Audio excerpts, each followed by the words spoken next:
नमस्कार, मैं हूं चंद्रशेखर जोशी और आप देख रहे हैं अंतर्राष्ट्रीय खबरों का सबसे भरोसेमंद कार्यक्रम खबर दुनिया की। इस कार्यक्रम में हम आपको इस वक्त की बड़ी और महत्वपूर्ण अंतर्राष्ट्रीय खबरें बताते हैं और दो बड़ी खबरों पर अपने विशेषज्ञ मेहमान से चर्चा करते हैं। आज के एपिसोड में सबसे पहले हम चर्चा करेंगे पश्चिम एशिया की ताजा स्थिति पर और जानेंगे कि किस तरह अमेरिका ने ईरान के खिलाफ छेड़ दिया है अब तक का सबसे खतरनाक आर्थिक युद्ध। अपने विशेषज्ञ मेहमान से जानेंगे क्या इस कदम से अमेरिका ईरान को सरेंडर करने को मजबूर कर पाएगा। अमेरिका के इस कदम से क्या ईरान के व्यापार भागीदारों के साथ भी अमेरिका की तनातनी बढ़ेगी और इसका अंतर्राष्ट्रीय अर्थव्यवस्था पर क्या असर होगा। वहीं एपिसोड में हम चर्चा करेंगे हैती की। जानेंगे यहां हथियारबंद गिरोह कैसे सरकार और सुरक्षा बलों को भी असफल साबित कर रहे हैं, क्यों यहां हिंसा बढ़ रही है और आम लोग हथियारबंद गिरोहों का शिकार हो रहे हैं। जानेंगे रूस यूक्रेन युद्ध का ताजा अपडेट भी होंगी और भी महत्वपूर्ण अंतर्राष्ट्रीय खबरें। लेकिन आइए सबसे पहले आपको दिखाते हैं इस वक्त की अंतर्राष्ट्रीय हेडलाइंस। अमेरिका ने ईरान पर कसा शिकंजा, लगाए अब तक के सबसे कड़े प्रतिबंध। 5 और अहम क्षेत्रों पर सीधे निशाना। ईरान का पलटवार, कहा अमेरिका मैदान में हारा तो ले रहा है आर्थिक जंग का सहारा।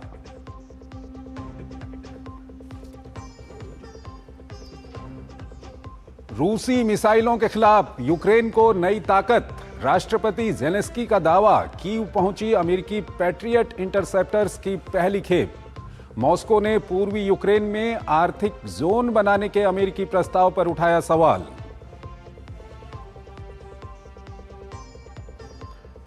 राष्ट्रीय सुरक्षा सलाहकार अजित डोभाल ने चीन के उपराष्ट्रपति हान झेंग से की मुलाकात। भारत चीन सीमा विवाद पर होने वाली विशेष प्रतिनिधि वार्ता से पहले बैठक। सीमा क्षेत्र में शांति और स्थिरता बनाए रखने के उपायों पर चर्चा।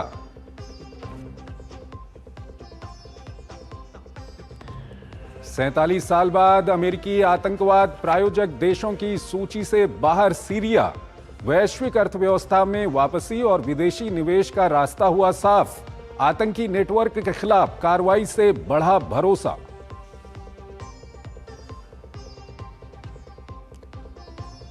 अमेरिका लाखों वीजा रद्द करने की कर रहा है तैयारी। करीब 2 लाख लोग हो सकते हैं प्रभावित।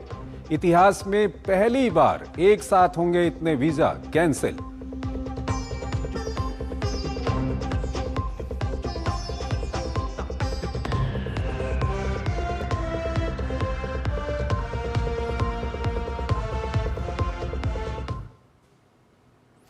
और आइए आपको लिए चलते हैं पहली बड़ी खबर की ओर। अमेरिका ने ईरान पर अब तक का सबसे बड़ा आर्थिक शिकंजा कस दिया है।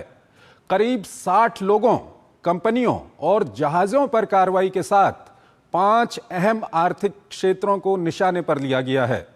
वॉशिंगटन के इस दबाव का सीधा असर ईरान के साथ कारोबार करने वाले देशों, खासकर चीन पर भी पड़ सकता है। तो क्या अमेरिका की इस आर्थिक घेराबंदी से ईरान की मुश्किलें और बढ़ने वाली हैं? आइए इस पर आपको एक खास रिपोर्ट दिखाते हैं और फिर इसके बाद अपने विशेषज्ञ मेहमान से हम चर्चा करेंगे।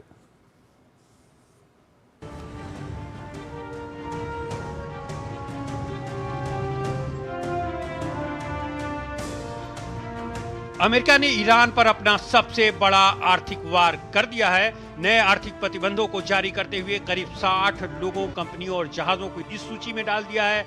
लेकिन इस बार अमेरिका का वार सिर्फ कुछ कंपनियों तक सीमित नहीं है। वाशिंगटन ने ईरानी अर्थव्यवस्था के 5 और अहम क्षेत्रों को सीधे निशाने पर लिया है। इनमें डिजिटल एसेट्स, टेक्नोलॉजी, सोना, विमानन और शिपिंग क्षेत्र शामिल हैं। अमेरिका का आरोप है कि ईरान इन्हीं रास्तों से पैसा ट्रांसफर करता है, प्रतिबंधों से बचता है, अपने हथियार कार्यक्रमों के लिए तकनीक जुटाता है और तेल व दूसरी चीजों का निर्यात करता है। अमेरिका ने अपने इस अभियान को इकोनॉमिक डी-डे नाम दिया है।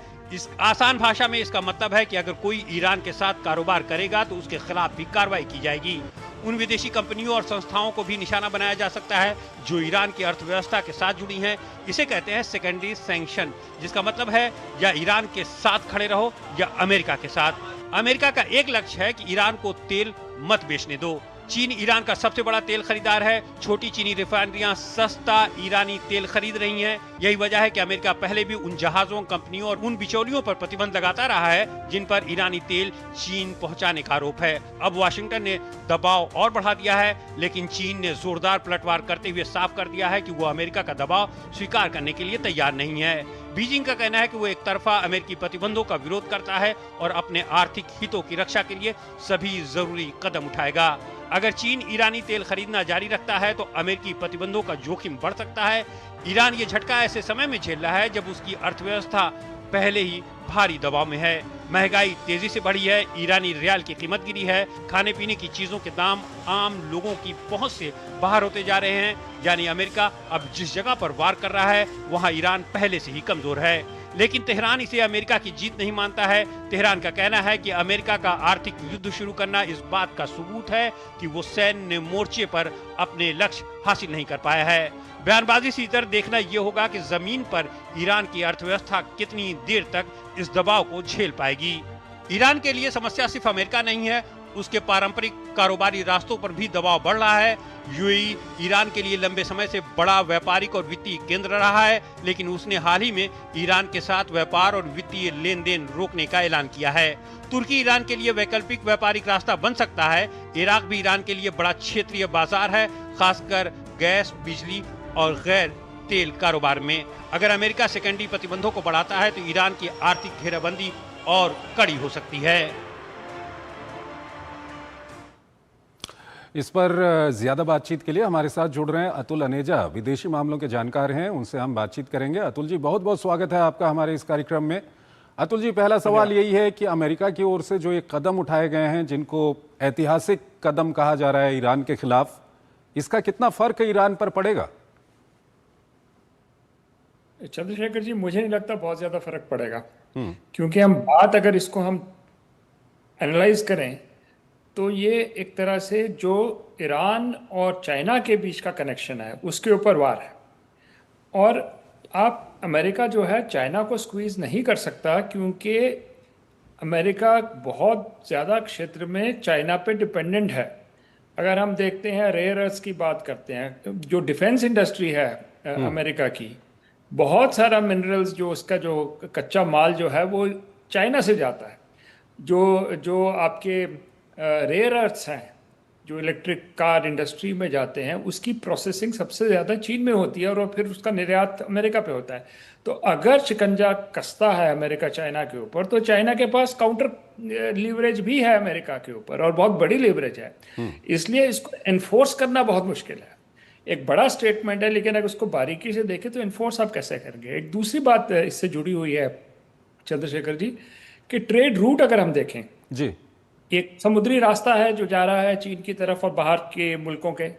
दूसरा ज़मीनी रास्ता बहुत इंपॉर्टेंट है, जो बंदर अब्बास से कैस्पियन क्रॉस करते हुए फिर एक पूरे कॉरिडोर है, एक international north south transport corridor है, और एक चीन से रास्ता आ रहा है, रेलवे ट्रैक्स आ रहे हैं, और उसको कहते हैं China central Asia Iran freight corridor. कुल 7,000 किलोमीटर की रेलवे ट्रैक्स हैं, जिसके ऊपर अमेरिका फिजिकली अटैक नहीं कर सकता। अगर करता है तो फिर चाइना के ऊपर अटैक होता है तो बात और बढ़ जाती है।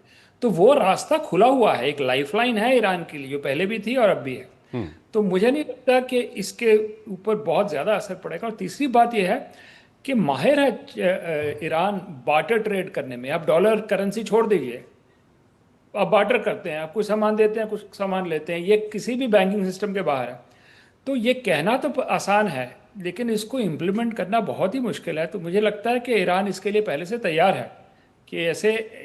और ईरानियन ऑफिशियल्स ने ये कहा भी है कि हमें पता था कि जब फेल हो जाएगा, ये सैनिक कार्रवाई फेल होगी तो आर्थिक कार्रवाई शुरू होगी, उसके लिए हम तैयार हैं और पिछले 25 साल से तैयार हैं। तो मुझे नहीं लगता कि इसका ज़मीनी तौर पे कोई क्रिटिकल असर पड़ेगा। असर पड़ेगा, लेकिन उतना नहीं कि जिसकी तरह से कि ईरान की रीढ़ की हड्डी टूट जाए जिससे। ठीक है अतुल जी, इसके अलावा अगर ईरान जो कह रहा है कि हम ऐसे कदम उठाएंगे कि हॉर्मुज़ को पूरी तरह से बंद कर देंगे, हॉर्मुज़ के रास्ते जो खाड़ी के अन्य देशों का तेल वहाँ से जा रहा है, एक्सपोर्ट हो रहा है, उसको हम बंद कर देंगे, तो इसका कितना असर होगा? ये किस तरह से इसको आप देखते हैं? क्या क्योंकि हॉर्मुज़ से जो रिपोर्ट्स आ रही हैं, लगभग हर दिन कुछ न कुछ जहाज़ वहाँ से निकल रहे हैं, चाहे वो किसी भी व्यवस्था के तरीके से निकल रहे हों। बिल्कुल। तो एक तो जो ईरान का कहना है, और मुझे लगता है कि उसको सीरियसली लेने की ज़रूरत है, कि हम हॉर्मूज़ को तो बंद करेंगे, और भी कोई रास्ता, उनका इशारा है जो सऊदी अरेबिया से जो जी। तेल जाता है रेड सी की तरफ यानबू पोर्ट से, और हुतीज उसका निशाना कर सके, तो पूरी तरह से एक तरह से तेल का, कच्चे तेल का एक्सपोर्ट बंद कर देंगे ईरान।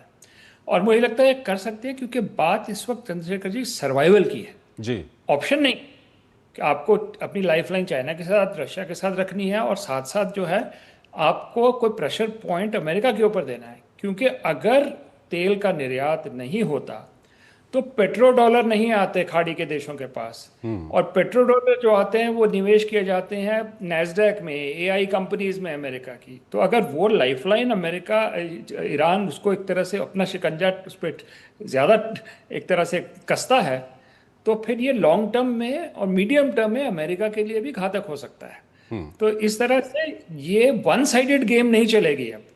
और मैं सरप्राइज नहीं हूँगा कि अगर तो इन्होंने, अमेरिकन ने कोशिश की और इसको इम्प्लीमेंट करने के लिए कि फिर से काइनेटिक वॉर की तरफ ईरान जाएगा, फिर भले अमेरिकन ना जाए, और उसका जो अटैक होगा वो पर्शियन गल्फ कंट्रीज में, जिसके ऊपर अमेरिकन डिपेंडेंट है, और वो खासकर सऊदी अरेबिया, कुवैत, यूएई, इनके ऊपर जो है निशाना ज़्यादा साधा जा सकता है, अगर ये आर्थिक एक तरह से शिकंजा अमेरिका की तरफ से ज़्यादा उसमें ज़्यादा खिंचाव आए। अतुल जी, इस सब के बीच जो ईरान का शीर्ष नेतृत्व है वहाँ से जिस तरह के बयान आ रहे हैं, मसूद पेजेश्कियान कहते हैं कि हम युद्ध को ज़्यादा लंबा नहीं खींच सकते, ये देश के लिए अच्छा नहीं है। मोहसिन रेज़ेई वो बोलते हैं कि जो आर्थिक रूप से अगर ईरान को काफ़ी नुकसान हो सकता है लॉन्ग टर्म पे, इससे जो रिजीम है इस्लामिक रिजीम वो गिर सकती है। लेकिन IRGC और मुज्तबा खामनेई जो हैं वो पूरा लड़ना चाहते हैं। तो ये ईरान की कोई रिफ्ट एक बार फिर आ रही है क्या, ईरान का जो शीर्ष नेतृत्व है उसमें? चंद्रशेखर जी, ये पुरानी एक तरह से दरारें हैं ईरान के अंदर। पहले हम इनको, जैसे मोहम्मद खातमी होते थे इनके प्रेसिडेंट, उनको हम रिफॉर्मिस्ट कहते थे, या रोहन दूसरा नाम मुझे इस वक्त याद नहीं आ रहा जी। तो ये लोग जो हैं एक तरह से सॉफ्ट लाइनर्स थे, कॉम्प्रोमाइज की तरफ जाने वाले और जोड़ने वाले। और फिर ये IRGC की जो हार्ड लाइन पोजीशन, और बीच में होते थे आयतुल्लाह खामेनेई जो बैलेंस करते थे दोनों फैक्शंस को। लेकिन वो बीच की बैलेंसिंग अब हट गई है, क्योंकि आयतुल्लाह जो मुश्तबा खामेनी आए हैं वो IRGC के ज़्यादा नज़दीक हैं। जी। इसलिए जो पलड़ा था सॉफ्ट लाइनर्स का पेजेश्कियान की, जैसे आपने बात की है प्रेसिडेंट राष्ट्रपति पेजेश्कियान की, इनका पलड़ा उतना भारी नहीं रहा अब। तो इस तरह से मुझे लगता है कि इतनी बड़ी दरारें नहीं हैं ईरान के ऊपर कि एक तरह से एक डिसफंक्शनल सिस्टम हो जाए, वैसा नहीं है। ठीक है। क्योंकि पकड़ा जो हार्डलाइनर्स का है वो बहुत मजबूत हो गया है आयतुल्लाह खामेनी के हत्या के बाद। ठीक है अतुल जी, एक खासकर इराक की ओर से ये कहा जा रहा है कि ईरान, सऊदी अरब, इराक ये सब मिलके इस इलाके के लिए अपना एक सिक्योरिटी इंफ्रास्ट्रक्चर बनाए। तो इसका क्या ये मतलब है कि अमेरिका से कहीं ना कहीं मोह भंग होता जा रहा है खाड़ी के देशों का? बिल्कुल, ये आपकी एनालिसिस बिल्कुल सही है, क्योंकि उनका जो डील थी, ये वर्ल्ड वॉर 2 के बाद की डील थी कि हम जो है अपना कच्चा तेल जो है वो डॉलर में बेचेंगे और आप हमें सुरक्षा प्रदान करेंगे। ये बेसिकली ये इक्वेशन थी। अब क्योंकि अमेरिका इनको नहीं बचा सका और ईरान के अटैक हो रहे हैं, तो इसलिए जो क्रेडिबिलिटी थी अमेरिका की वो घटी है, और ये देश जो है आपसी एक तरह से तालमेल करके एक अपनी एक अलायंस बनाने की कोशिश कर रहे हैं जी। और उस जो है, अगर आप, एक और बात इससे जुड़ी हुई है कि जो चीफ ऑफ आर्मी स्टाफ है फील्ड मार्शल आसिम मुनीर अभी ईरान पहुंचे हैं। वो क्यों? क्योंकि अगर ईरान के फिर से अटैक होते हैं सऊदी अरेबिया के ऊपर, इकोनॉमिक वॉरफेयर जब शुरू होता है, तो पाकिस्तान एक तरह से एक सेपरेट डील है, वो अलायंस पार्टनर की भी है सऊदी अरेबिया के साथ। इसका तो पार्ट है ही है, जो बक्का अकॉर्ड जिसको कहते हैं, लेकिन सेपरेट डील भी है। तो फिर पाकिस्तान को जो है एक साइड लेनी पड़ेगी, उसको सऊदी अरेबिया के साथ खड़ा होना पड़ेगा ईरान के खिलाफ। पाकिस्तान ये नहीं चाहता, इसलिए हम देख रहे हैं कि वासिम मुनीर ने वहाँ से रावलपिंडी से सीधा तेहरान पहुँचे, किसी तरह से बचाने की, कोई तरह से डायलॉग को फिर से शुरू करने की कोशिश करने की उनकी एक ये कोशिश। ठीक है अतुल जी, सबकी नज़र बने रहेगी आने वाले दिनों में क्या कुछ होता है। आप हमारे साथ बने रहिएगा। एक और महत्वपूर्ण खबर है, उस पर अभी हम बातचीत करेंगे, लेकिन यहाँ पर हमको एक छोटा सा ब्रेक लेना है। एक छोटा सा ब्रेक। सोना उठना यूपीआई यूपीआई खाना पीना यूपीआई यूपीआई हंसना गाना यूपीआई यूपीआई रूठना मनाना यूपीआई यूपीआई बैठे बैठे खड़े खड़े बिना हिले यूं ही पड़े पड़े इंडिया कर लेता यूपीआई यूपीआई यूपीआई के 10 साल डिजिटल, आत्मनिर्भर, बेफिक्र। मेरी पसंद, मेरी पसंद, मेरी पसंद, मेरी पसंद, हमारी पसंद हम सबकी पसंद। मजबूत देश का मजबूत सरिया हो गया स्टील। जरा सोच के देखिए, आपके पास कुछ ऐसा है जो आपकी दुनिया बदल सकता है। जानते हैं क्या?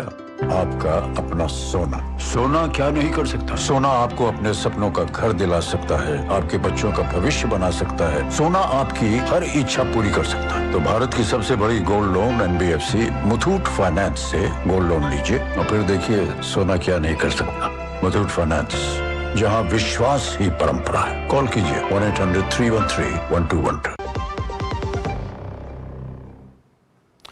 स्वागत है आपका ब्रेक के बाद। हैती में गैंग हिंसा ने एक बार फिर सरकार और सुरक्षा व्यवस्था पर गंभीर सवाल खड़े कर दिए हैं। राजधानी पोर्ट ऑफ प्रिंस के पास हथियारबंद गैंग के हमले में दर्जनों लोगों की मौत हुई है। पुलिस और सरकार की मौजूदगी के बावजूद गैंग बेखौफ हैं। कई इलाकों पर उनका प्रभाव कायम है। आखिर हैती में गैंग इतने ताकतवर क्यों हैं और सरकार उन पर लगाम क्यों नहीं लगा पा रही है? आइए इस पर आपको एक खास रिपोर्ट दिखाते हैं और फिर अपने विशेषज्ञ मेहमान से हम चर्चा करेंगे। कैरिबियाई देश हैती, जहां पुलिस से ज्यादा आपराधिक गिरोह मजबूत हैं। सरकारी बंदूकों से ज्यादा अपराधियों की गोलियां बेखौफ बरसती हैं। रविवार की रात राजधानी पोर्ट ऑफ प्रिंस के करीब कैंसकॉफ में हथियार गिरोह पहले ही हिंसा में विस्थापित हो चुके लोगों पर टूट पड़े। उजड़ चुके ये लोग एक चर्च के भीतर बने कैंप में रहने पर मजबूर थे। संयुक्त राष्ट्र के मुताबिक कम से कम 47 लोगों की मौत हुई है और 22 लोग घायल हैं। हमला पुलिस स्टेशन के पास हुआ, लिहाजा सुरक्षा देने में नाकाम रहने के कारण लोगों का गुस्सा पुलिस और सरकार के खिलाफ भी फूट पड़ा।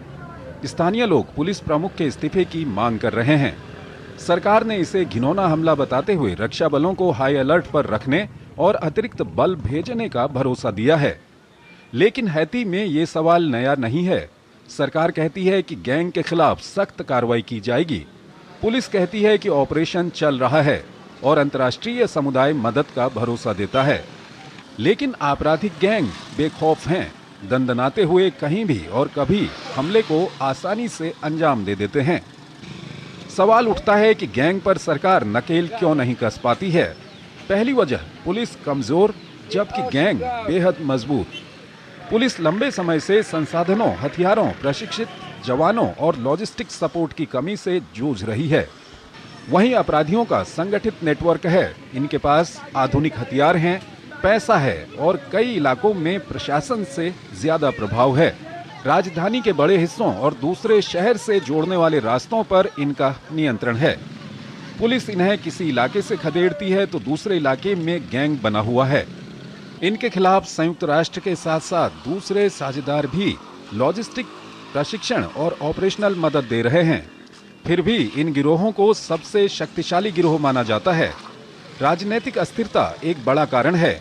दरअसल हैती ने 2016 के बाद से कोई राष्ट्रीय चुनाव नहीं देखा।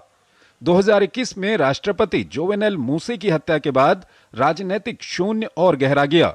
इसके बाद 2024 में गैंग हिंसा के बीच तत्कालीन प्रधानमंत्री एरियल हेनरी को पद छोड़ना पड़ा और देश को एक संक्रमण राष्ट्रपति परिषद के जरिए चलाने की कोशिश की गई।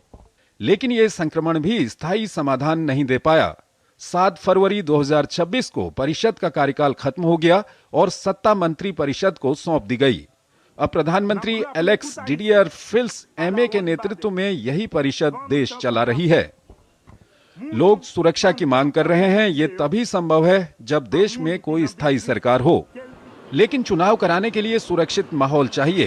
पहले इस साल अगस्त में चुनाव कराने की योजना थी, लेकिन सुरक्षा परिस्थितियां पर्याप्त न होने के कारण इसे टाल दिया गया।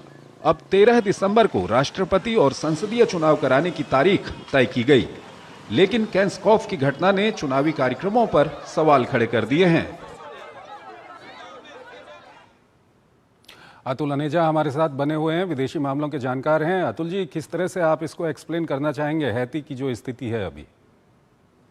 देखिए, एक तरह से फेल्ड स्टेट है इस वक्त हैती, क्योंकि कोई सरकार नहीं है, स्टेट नहीं है जिसका, अगर स्टेट हम कहते हैं तो फिजिकल कैपेसिटी इंटरवीन करने की, जिसमें आपके पुलिस, आर्मी वगैरह, इंटेलिजेंस एपरेटस, वो एक तरह से भंग हो चुका है और उसकी कोई रिप्लेसमेंट नहीं है। तो उस वैक्यूम में जो है, उस वैक्यूम को भरने के लिए गैंग्स आ गए हैं, और गैंग्स जो आए हैं वो, जैसे आपकी रिपोर्ट ने बताया है, इनकी जो लाइफ लाइन है वो पीछे जा रही है। जैसे हथियार की बात कर रहे हैं तो पूरा कॉरिडोर है जो अमेरिका से, टेक्सास से, इन जगहों से, मियामी से, एक तरह से हथियार के कॉरिडोर्स आते हैं। साथ में informal taxation system in gangs ने लगाया हुआ है, उससे अपने पैसे बटोरते हैं और उन पैसों से फिर वो ड्रग्स का काम भी चलता है और उसकी प्रोलिफरेशन होती है रीजन के अंदर। तो जो साथ की कंट्रीज हैं, जैसे डोमिनिकन रिपब्लिक है, जमैका है और यूएस जो है आधुनिक हथियारों का अड्डा, तो ये इन सब ने इन गैंग्स को बहुत ही पावरफुल बना दिया गया है। और क्योंकि स्टेट नहीं है, कोई काउंटर फोर्स नहीं है, इसलिए अपनी मनमानी कर रहे हैं। और ये चर्च का अटैक जो आपकी रिपोर्ट ने बताया, ये अभी हाल का अटैक है। ये इस जगह पे हुआ जहाँ से मेन रास्ता जो है पोर्ट ओ प्रिंस का जो डिप्लोमेटिक एरिया है, वहाँ का रास्ता, तो ये रास्ते कंट्रोल कर लेते हैं। अगर आपको रास्तों से जाना है तो नाकाबंदी है, आप पैसे दीजिए और आगे जाइए। तो एक तरह से ये जब तक एक पावरफुल स्टेट नहीं बनेगी, और वो तब बन सकती है जब वहाँ चुनाव करने के लिए आपको, लेकिन हमने देखा ये जहाँ चुनाव होते हैं मिनिमम स्टेबिलिटी चाहिए। अब प्रॉब्लम आ रही है वो स्टेबिलिटी नहीं है, तो चुनाव कितने क्रेडिबल होंगे अगर आपने किए भी चुनाव, ये किन किन इलाकों में सिर्फ होंगे। तो एक तरह से बहुत ही बड़ी समस्या यहाँ पर है। यहाँ पर मुझे लगता है यूएन का रोल बहुत इंपॉर्टेंट होगा, क्योंकि यूएन की एक फोर्स है जो बनी है, अगर उसको पावरफुल इंटरनेशनल फोर्स के तौर से, पीस कीपिंग फोर्स जो पूरी तरह से वेल इक्विप्ड आर्म्ड है, तो वो एक तरह से पूरी एरिया को कंट्रोल करे और फिर यूएन के छत्र छाया में फिर चुनाव कराया जाए। जब तक सिक्योरिटी नहीं आए तो चुनाव नहीं होगा। जी अतुल जी, हमने देखा है कि जो अंतर्राष्ट्रीय समुदाय है और खासकर संयुक्त राष्ट्र की बात करें, वो उतना सक्रिय दिखता नहीं है अंतर्राष्ट्रीय मंचों पर हैती जैसे देश के लिए, क्योंकि जिस तरह से यहाँ पर हिंसा हो रही है और जिस तरह का ये इलाका है, न सिर्फ हैती बल्कि आसपास के देशों के लिए भी ये काफ़ी बड़ा खतरा है। दो बातें हैं, एक तो यूएन की सिक्योरिटी काउंसिल कितनी कारगर है आजकल, ये एक बड़ा सवाल है। हमने बाकी कॉन्फ्लिक्ट्स देखे हैं, उसमें उसकी सफलता ज़्यादा नहीं रही, वो यूएन रिफॉर्म्स की एक बात जाती है जी। दूसरी बात यह है कि इतने ज़्यादा दुनिया में इस वक्त संकट चल रहे हैं, हम ईरान की अभी बात कर रहे थे, यूक्रेन में युद्ध हो रहा है और भी कई जगह पे है टेंशन्स और वैसी बातें हैं। तो जो ग्लोबल कम्युनिटी है उसका एक तरह से वो इस छोर की तरफ देख भी नहीं रही, हैती जैसे छोटे जगहों पे या कोई ग्लोबल साउथ की और कंट्री हो। तो सर्कमस्टांसेस, अंतर्राष्ट्रीय सर्कमस्टांसेस भी ऐसे है कि एक तरह से फोकल तरीके से यहाँ पर काम नहीं हो रहा यूनाइटेड नेशंस की तरफ से। तो ये गंभीर समस्या है, लेकिन जितनी वायलेंस अब हो चुकी है और जिस तरह से एक फेल्ड स्टेट बना हुआ है, और कोई विकल्प नहीं है कि यूनाइटेड नेशंस ही एक लेके और दुनिया के देश सिक्योरिटी काउंसिल मिले और पीस कीपिंग फोर्सेस बड़े पैमाने पे यहाँ जाएं और फिर चुनाव किए जाएं। ठीक है अतुल जी, बहुत बहुत शुक्रिया आपका हमारे इस कार्यक्रम में जुड़ने के लिए और दोनों ही महत्वपूर्ण विषयों पर अपना महत्वपूर्ण विश्लेषण हमारे दर्शकों के साथ साझा करने के लिए। इसी के साथ अंतर्राष्ट्रीय खबरों के हमारे इस खास कार्यक्रम को हम यहीं पर समाप्त करते हैं, लेकिन जाते जाते आपको छोड़ जाते हैं आज की कुछ और महत्वपूर्ण और के साथ। आप इन खबरों को देखिए और हमारी पूरी टीम को इजाजत दीजिए। नमस्कार।